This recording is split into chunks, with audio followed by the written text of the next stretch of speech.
Assalamualaikum warahmatullahi wabarakatuh. Nama saya Afid Ismi Nur Aini dari Program Studi Ekonomi Pembangunan kelas C akan mempresentasikan handbook manajemen. Dari banyaknya bab, saya memilih 3, yaitu komunikasi, kemudian pengelolaan anggota, dan yang terakhir adalah pengambilan keputusan atau decision making.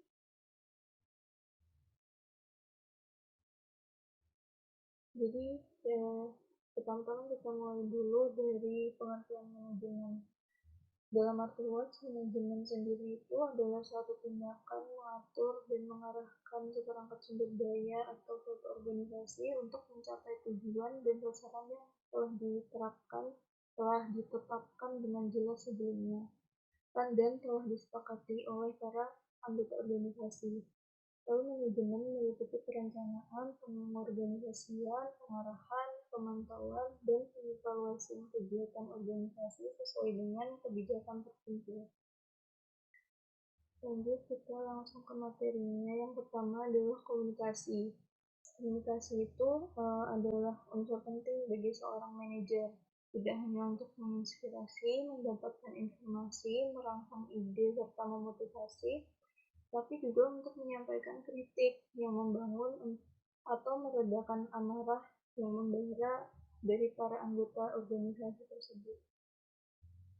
Ada beberapa prinsip dan praktek dalam mewujudkan komunikasi yang efektif. Di antaranya yaitu jenis komunikasi. Dalam lingkungan hierarkis, komunikasi itu cenderung lebih formal, tertulis, dan top-down, atau biasanya komunikasi yang diterapkan oleh atasan kepada bawahannya. Nah, dalam lingkungan yang lebih datar dan tidak terlalu hierarkis, orang cenderung berkomunikasi lebih banyak secara tatap muka seperti ini atau melalui email informal. Bagi seorang manajer, komunikasi yang efektif memerlukan analisis pemangku kepentingan seperti siapa tim saya, kepada siapa kita berhubungan di dalam maupun di luar organisasi, lalu gaya dan media apa yang paling cocok untuk menyampaikan pesan kita kepada audiens, kemudian apa sensitivitas dan kendalanya untuk menyampaikan pesan tersebut kepada audiens. Nah, berikut adalah jenis komunikasi dengan pemangku kepentingan. Di lingkungan kerja atau yang bisa langsung akrab, kita menggunakan gaya jembatan informal. Alat yang digunakan biasanya pertukaran verbal yang langsung, pertemuan tim tanpa agenda atau risalah formal, email, terkadang isu-isu kunci didokumentasikan secara formal. Kemudian di dalam organisasi, gaya yang digunakan biasanya bervariasi dari formal hingga informal. Nah, alat yang digunakan seperti panggilan telepon, pertemuan kelompok, kemudian catatan atau risalah yang diedarkan, email, notas, kesepahaman, lalu bulletin, dan lain-lain. Kemudian pada publik secara umum atau pelanggan dan klien, kita menggunakan gaya mulai dari jurnalistik dan populer hingga formal dan akademis, tergantung pada persona organisasi tersebut. Nah, alat yang digunakan untuk berkomunikasi itu menyiarkan email melalui server datar, kemudian publikasi, situs web, media sosial, rilis media, atau acara publik. Kemudian yang kedua, pengelolaan anggota. Yang mengelola anggota adalah tentang memperdayakan dan memotivasi staf untuk tampil di level tertinggi mereka secara individu dan kolektif. Dibutuhkan keterampilan komunikasi yang luar biasa dan ketekunan terus-menerus untuk memastikan bahwa pekerjaan setiap anggota itu bisa maksimal, memuaskan, dan berkelanjutan.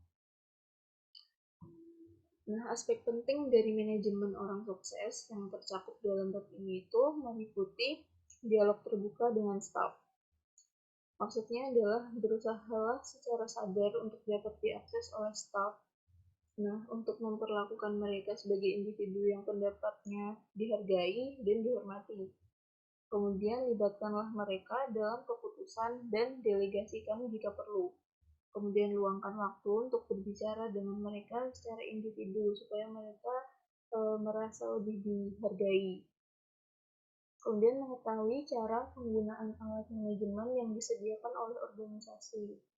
Maksudnya, memahami dan menyampaikan kegunaan deskripsi pekerjaan, kemudian kerangka acuan, pengumuman lowongan, rencana kerja unit, rencana kerja individu, dan sistem penilaian kinerja. Misalnya dengan IPAS. Lalu yang ketiga, mengetahui bagaimana menghubungkan kinerja dengan intensif positif dan konsekuensi negatif. Caranya adalah mencari cara untuk memberi penghargaan yang baik untuk setiap yang dilakukan oleh staf. Tulis ucapan selamat melalui email atau berikan penghargaan secara publik kepada staf atas pekerjaan yang dilakukannya dengan baik agar mereka merasa lebih terapresiasi. Yang keempat atau terakhir, hormati kehidupan pribadi staf. Hari ini kira-kira 70% staf internasional dalam misi perdamaian memiliki pasangan atau anak yang menjadi tanggungan dalam rumah tangga mereka. Nah, pahamilah bahwa staf nasional dan internasional memiliki kehidupan di luar kantor dan pos tugas, dan waktu istirahat meningkatkan kinerja di tempat kerja. Kita harus mendorong staf untuk mengambil cuti dan hak istirahat untuk pemulihan mereka. Kemudian bab yang ketiga, yang terakhir adalah pengambilan keputusan. Beberapa keputusan relatif sederhana dan tidak penting. Beberapa pula ya ada yang penting dan dapat melibatkan berbagai faktor yang kompleks dan saling terkait seperti ketidakpastian, resiko yang tinggi, banyak pemangku kepentingan, dan juga konsekuensi yang tidak terduga-duga. Pendekatan yang baik untuk mengambil keputusan harus mencakup langkah-langkah berikut. 1. Definisikan masalah dan tujuannya. Ada beberapa alat yang dapat membantu untuk menentukan masalah. Yang paling sederhana adalah tanyakan mengapa. Ini adalah alat sederhana dan cepat untuk membantu kita agar lebih dekat dengan akar penyebab masalahnya. Jadi kita harus lebih kritis dengan penyebab masalah tersebut. Maka dari itu kita harus menanyakan mengapa. Yang kedua, pilih proses pengambilan keputusan. Setidaknya ada 3 faktor yang mempengaruhi pilihan bagaimana membuat keputusan, yaitu pentingnya keputusan, tingkat komitmen, dan juga jumlah waktunya. Yang ketiga, menghasilkan pilihan alternatif, mengumpulkan semua informasi yang diperlukan seperti mengajukan pertanyaan, mengumpulkan dokumen, mengeksplorasi pelajaran masa lalu dari kasus serupa, serta mencari nasihat dari mereka yang pernah menangani masalah serupa di masa lalu, karena mereka lebih berpengalaman tentunya. Yang keempat, membicarakan dan mengimplementasikan keputusan. Setelah keputusan dibuat, manajer perlu membicarakan keputusan dan langkah selanjutnya untuk implementasi.